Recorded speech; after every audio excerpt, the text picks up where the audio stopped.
नमस्कार, मैं अशोक कुमार पांडे। स्वागत है आपका टीसीएच पर। हाजिर हूं मिडिल ईस्ट की अपडेट्स के साथ। सीरिया में जो कुछ कल हुआ रात में, यहां के हिसाब से शाम को 6:30 बजे के आसपास अपडेट आई। वो 5 बजे के अपने वीडियोस में ही मैंने आपको बता दिया था, उसकी पूरी सारी आशंका जता दी थी कि इजराइल सीरिया के ऊपर द्रूजों के बहाने बड़ा अटैक कर सकता है और इजराइल का प्लान है कि द्रूजों को अलग करके एक अलग मुल्क बनाने का। वो सब मैं आपको डिटेल में बताऊंगा और भी कई सारी चीजें हैं मिडिल ईस्ट की जिस पर बात होगी, लेकिन उसके पहले एक अच्छी खबर। आप लोगों को पता है कि निमिषा नाम की एक भारतीय लड़की, हिंदू लड़की जो है, यमन में जेल में बंद है। 2017 से ही ये नर्स थी। इसका पूरा नाम है निमिषा प्रिया और 16 जुलाई को इसकी फांसी होनी थी। लेकिन जो हमारे हिंदुस्तान के ग्रैंड मुफ्ती हैं कांथापुरम अबूबकर मुसलियार, उन्होंने लगातार कोशिश की। यमन के जो सूफी विद्वान हैं शेख हबीब उमर बिन हाफिज, उनके साथ यह चर्चा करने की कि इस लड़की को कैसे भी माफ कर दिया जाए, फांसी को कैसे भी टाल दिया जाए। आपको पता है कि यमन के अंदर भारत का कोई दूतावास नहीं है, कोई राजनयिक वहां पर नहीं रहता है, इसलिए भारत सरकार के लिए सीधे इसमें ज्यादा बात कर पाना मुमकिन नहीं था। भारत का जो दूतावास है वो रियाद में है और रियाद के दूतावास से ही थोड़ी बहुत कोशिश हो रही थी। सुप्रीम कोर्ट में भी मामला गया तो सरकार ने कह दिया कि हमारे हाथ में बहुत कुछ नहीं है। मामला कुल मिला जुला के ये था कि निमिषा वहां पर नर्स का काम करती थी। जो बंदा था जिसने उसको नर्स का काम दिलवाया था, तलाल, उसने उसका पासपोर्ट जब्त कर लिया था, हर तरह से उसको परेशान करता था। भाग जाना चाहती थी निमिषा और उसके लिए एक दिन नींद की गोलियां खिला दी तलाल को। अब नींद की गोलियां खाने के बाद उसने सोचा यह था कि तलाल बेहोश हो जाएगा और वो निकल जाएगी, लेकिन ज्यादा गोलियां हो गई तो तलाल मर गया और उसके बाद उसके परिवार ने केस किया जिसमें निमिषा को सजा हुई और वो जेल में है। फांसी होनी थी 16 जुलाई को, लेकिन ग्रैंड मुफ्ती साहब जो हैं कांथापुरम अबूबकर मुसलियार, उन्होंने अपनी कोशिशों से निमिषा प्रिया की फिलहाल जान बचा ली। आगे क्या होगा, कैसे होगा, मुआवजे के लिए उनका परिवार, तलाल का परिवार राजी होगा, जिसको ब्लड मनी कहते हैं, उसके लिए उनका परिवार राजी होगा कि नहीं होगा, वो तो आगे की बात है। लेकिन सोच के देखिए, जब चारों तरफ इतनी नफरत है, हिंदू मुसलमान चारों तरफ इतना तमाशा किया जा रहा है, तब एक ग्रैंड मुफ्ती आगे आते हैं और बचाते हैं एक हिंदू लड़की को जो यमन की जेल में अभी भी बंद है। लौटते हैं सीरिया की तरफ। जब असद का शासन गिरा था, जब असद को बाहर किया गया था, असद भागकर मास्को चले गए थे और अल जोलानी जो है वो सीरिया की गद्दी पर बैठ गया था, उस वक्त भी इजराइल लगातार अटैक कर रहा था। आपको याद होगा असद के समय के जो असलहे, जो हथियार, जो डिफेंस सिस्टम जितने भी इकट्ठा किए गए थे, बहुत प्लान तरीके से इजराइल ने वो सब कुछ खत्म कर दिया था। और यही नहीं, गोलन हाइट से आगे बढ़ के सीरिया का जो सदर्न पार्ट है, दक्षिण का पार्ट है, उस पर कब्जा भी कर लिया था। लेकिन जोलानी साहब अपने मुंह पर टेप लगाए हुए थे। लगातार जो बयानात आ रहे थे वो ऐसे कि अरे इजराइल से हमारी कोई दुश्मनी नहीं है। अखबारों में खबरें छप रही थी कि अब, न्यूयॉर्क टाइम्स की बात कर रहा हूं, कि बरसों तक इजराइल और सीरिया एक दूसरे के दुश्मन रहे, लेकिन अब वो दोस्त बन गए हैं और उनका दुश्मन कॉमन है।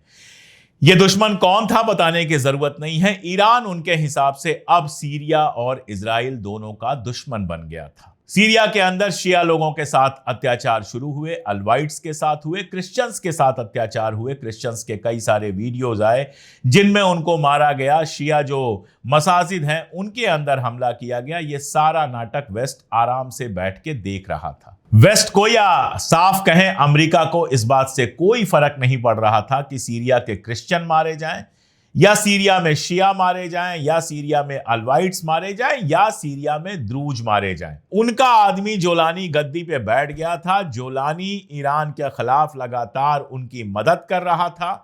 ईरान के ऊपर जब इजराइल ने अटैक किया तो पूरी तरह से अपनी जबान सिल के बैठा हुआ था। बार बार, चाहे वो दमास्कस का गवर्नर हो, चाहे खुद जोलानी हो, ये बार बार लगातार कह रहे थे कि हम तो इजराइल के साथ दोस्ती चाहते हैं, इजराइल हमारा दुश्मन नहीं है। ट्रायंगल बन रहा था। कल टर्की ने बड़े अफसोस के साथ कहा कि हमने तो सारी मदद की इजराइल की, इशारों इशारों में कहा। और यह मदद ये थी जिसके बारे में मैंने आपको बताया था कि अजरबैजान गए हुए थे जोलानी, वहां टर्की की लीडरशिप से भी लोग गए हुए थे और तीनों मुल्क मिलकर बात कर रहे थे इजराइल के साथ, मानो ये सब मिलकर ईरान को घेरना चाहते हो। यह सब कुछ चल रहा था। जोलानी अलग अलग मुल्कों में जा रहे थे, कभी फ्रांस में हाथ मिलाते हुए नजर आ रहे थे, कभी इंग्लैंड में हाथ मिलाते हुए नजर आ रहे थे, यहां तक कि ट्रंप से भी हाथ मिला लिया। और ऐसा लग रहा था कि बस अब जोलानी सबसे प्रोग्रेसिव हैं। कल तक जो आईएसआईएस में थे, कल तक जो आईएसआईएस के हिसाब से दाढ़ी कपड़े वगैरह पहनते थे, उन्होंने सूट पहनना शुरू कर दिया और अब वो मॉडर्न डेमोक्रेसी हो गई। सीरिया जहां ना कोई चुनाव हुआ है, ना कोई कानून है, ना कोई संविधान बना हुआ है, जहां आईएसआईएस के लोग ही आर्मी बन गए हैं, उसको बिल्कुल एक डेमोक्रेसी की तरह ट्रीट किया जा रहा था। जिस आदमी पर 10 मिलियन का इनाम था, वो आदमी अमेरिका में आराम से आ रहा है, जा रहा है, वो आदमी अमेरिका का दोस्त बन जाता है और सीरिया के ऊपर से सारे सैंक्शन हटा दिए गए।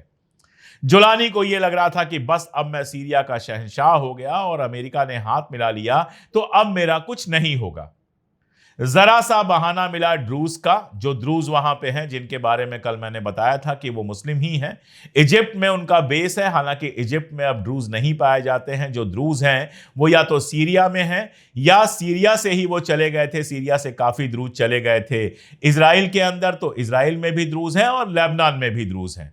और इजराइल का सपना यह है कि लेबनान के द्रूजों, सीरिया के द्रूजों और इजराइल के द्रूजों को मिलाकर एक ऑटोनॉमस स्टेट बना दिया जाए, जिस पर पूरा कब्जा इजराइल का होगा। यानी सीरिया का भी एक हिस्सा तोड़ लिया जाए और लेबनान का भी एक हिस्सा तोड़ लिया जाए। जहां सीरिया में लगातार वहां के जो लीडर्स हैं सो कॉल्ड, वो लगातार इजराइल के साथ दोस्ती का इजहार कर रहे थे। मैं कई बार इस बात को बता चुका हूं कि इजराइल के अंदर सीरिया के लिए ऐसी कोई मोहब्बत नहीं दिख रही थी।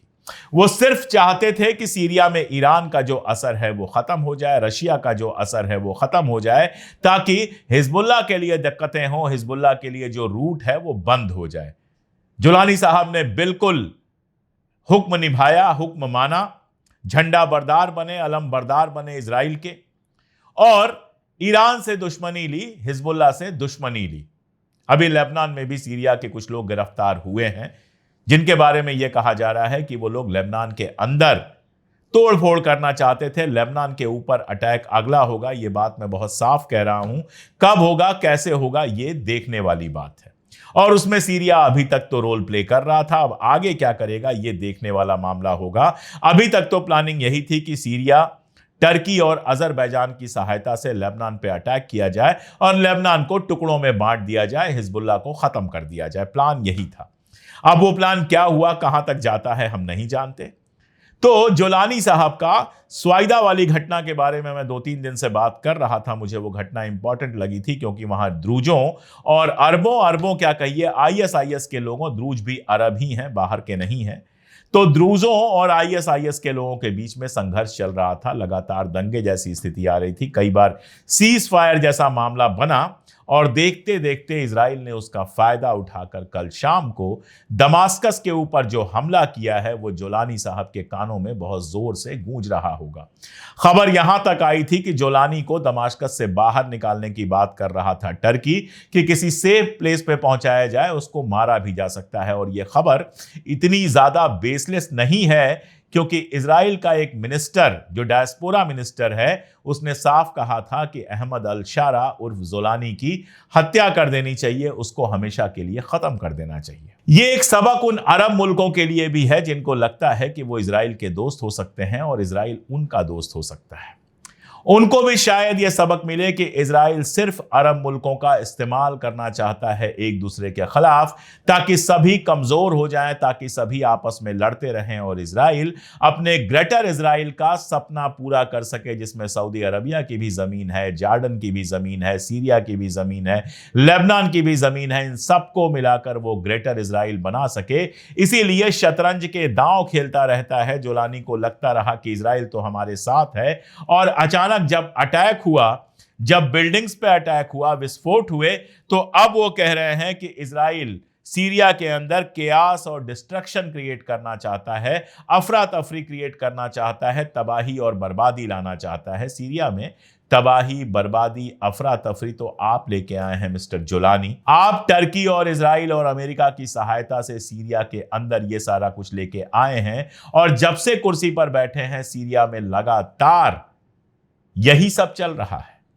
कभी शियाओं के मारे जाने की खबर आती है, कभी अलवाइटों के मारे जाने की खबर आती है, कभी ईसाइयों के मारे जाने की खबर आती है, कभी द्रुजों के मारे जाने की खबर आती है। तो आपकी जो सो कॉल्ड आर्मी है, आईएसआईएस के जो पुराने लोग हैं, उनकी तो ट्रेनिंग ही यही है कि जो भी अलग है उसको मारो। और ये ट्रेनिंग भी इजराइल और अमेरिका की ही दी हुई है, जो हमेशा से चाहते थे कि एक ऐसा चेहरा डेवलप हो इस्लाम का जिसको वो आतंकवादी कह सकें, और उसकी आड़ में जो उनके दुश्मन हैं, जो उनके साथ खड़े होने को तैयार नहीं होते हैं, ईरान जैसे मुल्क, हिजबुल्लाह जैसी तंजीमें, उनको खत्म कर सकें। आप सोच के देखिए, गजा के अंदर एक चर्च के ऊपर स्ट्राइक होती है जिसमें कई लोग मारे जाते हैं, कई लोग घायल होते हैं। पूरा पश्चिम और अमेरिका चर्च की बात करता है, ईसाइयत की बात करता है, ईसाई बहुल इलाका है।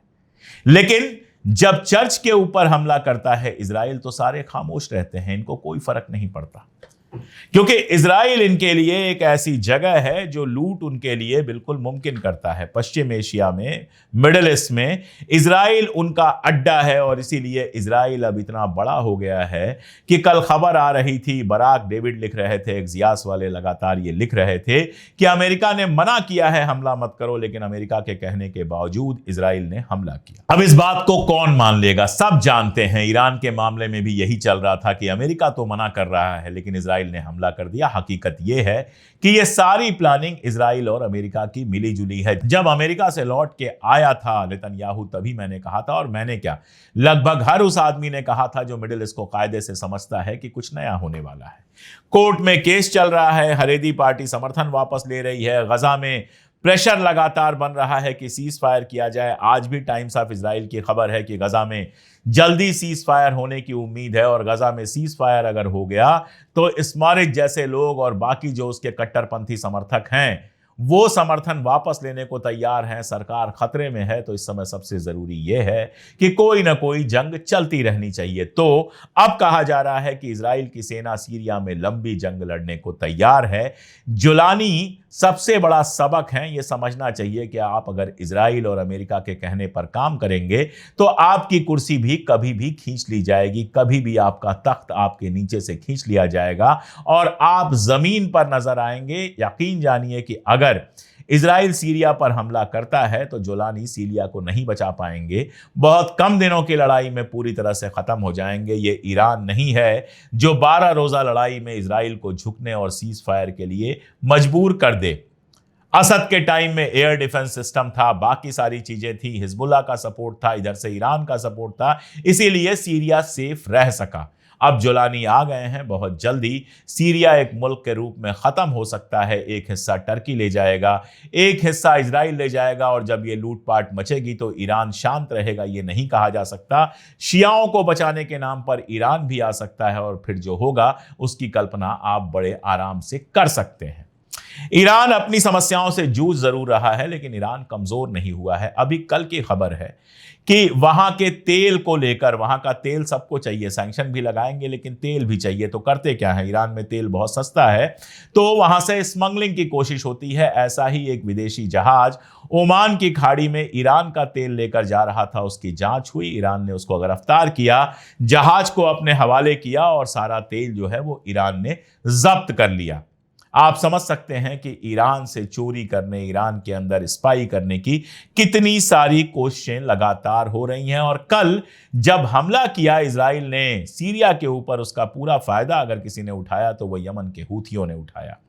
उन्होंने न केवल एलियात पोर्ट तो पूरी तरह से बंद हो चुका है, एलियात पोर्ट की ये फोटो आप देख सकते हैं, सारी जहाजें आराम से पार्क हैं, कोई जहाज ना वहां से आ रहा है ना कोई जहाज जा रहा है। रेड सी पर इकलौता पोर्ट जो इजराइल के पास है वो एलियात पोर्ट है, और यमन ने एलियात पोर्ट को पूरी तरह से बंद होने पे मजबूर कर दिया है। इसके अलावा 3 मिसाइलें कल और यमन ने चलाई हैं, और उसका दावा है कि ये स्ट्रेटेजिक निशानों पर लगी हैं। गजा से भी इजराइल के कई सैनिकों के मरने की खबर आई है, लेकिन अभी इजराइल ने इसको कंफर्म नहीं किया है। वहां आप जानते ही हैं हालत यह है कि आर्मी जो लड़ रही है उसके लोग आत्महत्या तक कर रहे हैं, गजा में अभी तक फंसे हुए हैं। अगर ये इतने ही मजबूत हैं तो 2 साल में गजा पर कब्जा क्यों नहीं कर पाए, ये एक बड़ा सवाल है जो इनके समर्थकों को सोचना चाहिए। उधर 12 मुल्कों ने, जैसा मैंने आपको बताया था, कोलंबिया में उनकी मीटिंग हुई, साउथ अफ्रीका और कोलंबिया इसको को चेयर कर रहे थे, लीड कर रहे थे। स्पेन सहित दुनिया भर के और भी कई मुल्क थे और इन 12 मुल्कों ने प्रस्ताव पास किया है कि ना तो हम इजराइल से कोई रिश्ता रखेंगे, ना हम इजराइल से कोई तिजारत करेंगे, व्यापार करेंगे और ना ही अपने पोर्ट से किसी ऐसी जहाज को जाने देंगे जो इजराइल को हथियार लेकर जा रही हो। भले ये 12 मुल्क दिखाई दे रहे हों, लेकिन धीरे धीरे इसका बड़ी ताकत बनना बिल्कुल तय है।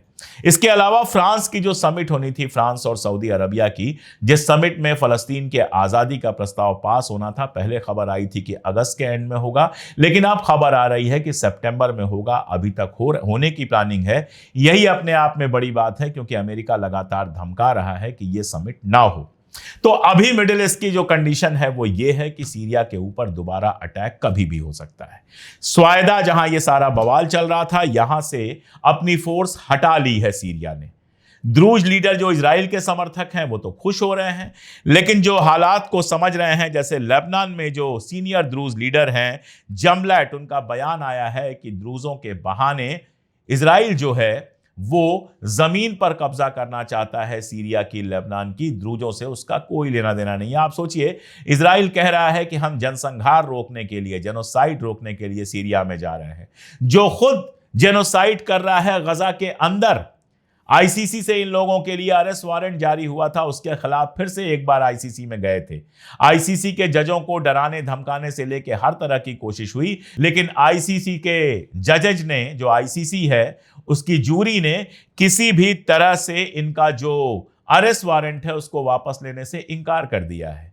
तो जिसके ऊपर जेनोसाइड के लिए अरेस्ट वारंट जारी हुआ है, वो बंदा अब सीरिया में कह रहा है कि हम जेनोसाइड रोकेंगे। वो द्रूजों का, जहां अरब मुर्दाबाद का नारा लगता है, वहां अरब द्रूजों का रक्षक बन के सामने आ रहा है इजराइल। आप सोचिए, इससे बड़ा तमाशा क्या हो सकता है। बहुत सीधी सी बात है कि ये जो इनकी ऐतिहासिक लड़ाई है, द्रूज लड़ते हैं सुन्नियों से, सुन्नी लड़ते हैं शिया से, कोई किसी से लड़ता है, इसका फायदा उठाकर एक दूसरे के खिलाफ लोगों को लड़ाकर इजराइल ने मिडिल ईस्ट में अपनी ताकत बनाई है। और अब वो द्रूजों के सहारे सीरिया पर कभी भी दोबारा अटैक कर सकता है, जमीनी अटैक कर सकता है और ज्यादा जमीन सीरिया की कब्जा कर सकता है। और इसके तुरंत बाद वो लेबनान पे अटैक करेगा। टर्की बातें करता रह जाएगा, कुछ खास नहीं कर पाएगा।